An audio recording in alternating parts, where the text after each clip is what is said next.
Hi guys, so I'm back. We're just going to start on the spec now, and this is going to go with step 0 plus like just talking to you about the project file, which I've kind of already mentioned already, but just for a formal introduction and get you through step 0, and then the next video is step 1. Each video is just going to go through one step. So step 0. Well, first I should go over this project. So you have here, as I mentioned earlier, utils is all your utilities. Starter is exactly what you want to work in.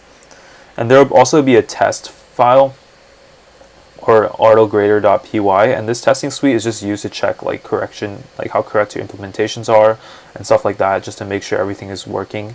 And this is going to be a pretty important part of your project because you want to test each step to make sure everything you're doing is correct up to that point, or else you might get stuck at one point and your error might not be from that step but the step before, and then things will kind of just like snowball and you'll have to go through a lot of debugging to figure out where you went wrong.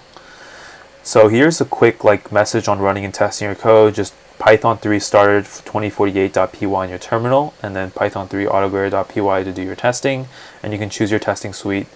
If you need any more help on this, there is a testing.py folder, a testing document, and then also you can ask your TAs. It's pretty straightforward. So like it'll kind of walk you through the testing. It'll be like, oh, which project RPS or 2048, you pick which one, and then you just do it as you need to. So now I'm going to talk about step 0. So what we have here is a reference table for spacebar, up, down, like all these different keys and their associated key press value, because what happens is the computer, when you give it some value, like so if you press your spacebar, it doesn't say like, oh, spacebar. It takes in a value associated with that key. So that's really important to know.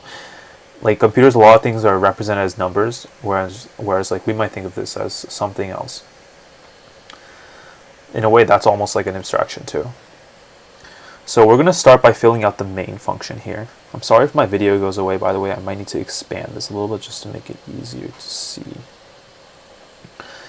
So what do we have in main?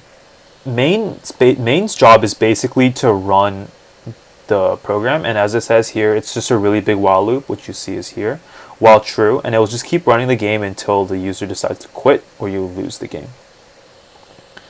So throughout the project, you'll see like these your code here things. They're basically strings that say your code here, but you should replace like the whole thing, including the quotation marks, with whatever you feel is correct.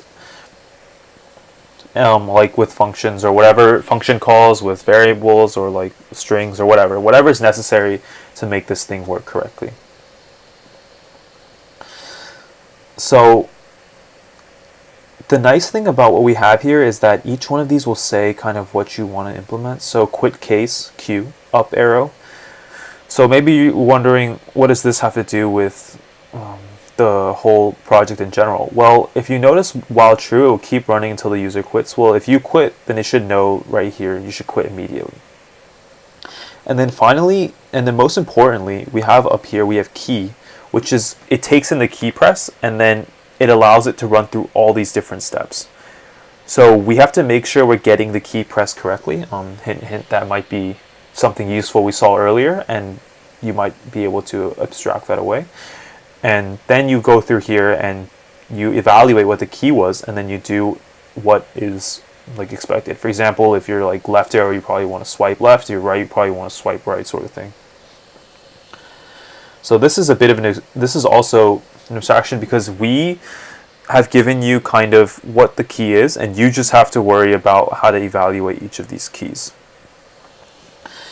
So once you finish this section, you want to test it with Python 3 starter 2048.py. You should see an empty 4x4 board, and then press Q to quit. If your Q doesn't work to quit, then you probably need to re-implement this one, because this one should be exactly when you press Q and should quit.